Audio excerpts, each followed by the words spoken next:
এই দেখো একটা লিফলেট লাগানো, একজন ভালো শিক্ষিকা চাই। তাহলে এক কাজ করো, এই নাম্বারটা ফোন দিয়ে এখনই কথা বলো। হ্যাঁ তুমি ঠিকই বলছো, তাহলে এখনই ফোন দিই।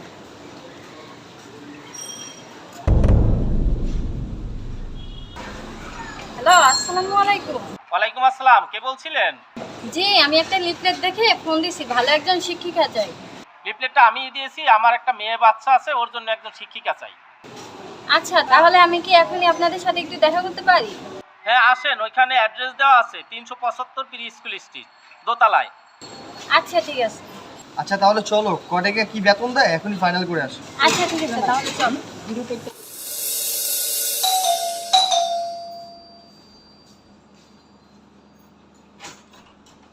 ম্যাডাম আসসালামু আলাইকুম। ওয়ালাইকুম আসসালাম। আপনারা কারা? ম্যাডাম, একজন ভালো শিক্ষিকা চাই, আমি আপনাদের ঈদে দেখে আসি। ও হ্যাঁ হ্যাঁ, আমার মেয়ের জন্য ভালো একজন শিক্ষিকা চাই। আসেন, আপনারা ভিতরে আসেন।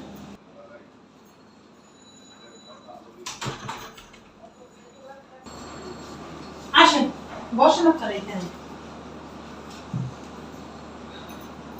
দেখেন, আমার একটাই মেয়ে, ছোট, ওর 5 বছর বয়স। ও ক্লাস 1-এ পড়ে।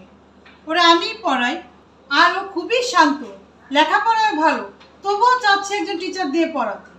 ম্যাডাম, টিউশনিটা আমারও খুব দরকার।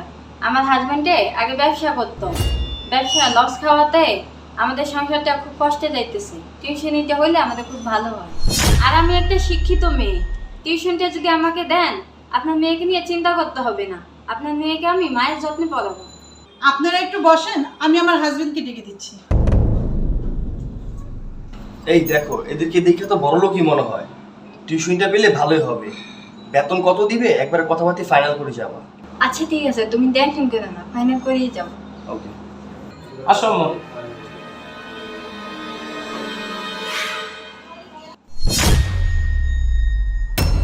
তুমি না মানে আপনি এখানে? তুমি? তুমি ওনাকে চিনো? না, আমি ওনার চিনি না, কিন্তু মনে হইতেছে কোথাও জানি দেখছি। সরি, আসলে আমার ওনার চিনে চিনে মনে হচ্ছিল। দেখেন, আমি আসছিলাম আপনাদের লিফলেট দেখা ভালো একজন শিক্ষিকা চাই। হ্যাঁ, আমার মেয়ের জন্য ভালো একজন শিক্ষিকা চাই, আমি লিফলেট দিয়েছিলাম। ভাই একটু আপনাদের ওয়াশরুমে যাওয়া যাবে? হ্যাঁ হ্যাঁ, এইদিকেও আসুন, জানেন। এই শোনো, আমার হাজবেন্ড কিন্তু জানে না এর আগে আমার বিয়ে হয়েছিল। তুমি কিন্তু ওর আবার বললো না প্লিজ। তোমার কোলে ও কি আমারই মেয়ে? দাও না, আমার একটু কোলে দাও, কতদিন হয়েছে দেখি না। আম্মু, তুমি আমার কোলে আসো, আমিই তোমার মা। দাদা উনি কি বলতেছেন? উনি নাকি আমার আম্মু? আমার আম্মু তো ওই রুমে। আচ্ছা, তুমি তোমার আম্মুর কাছে যাও।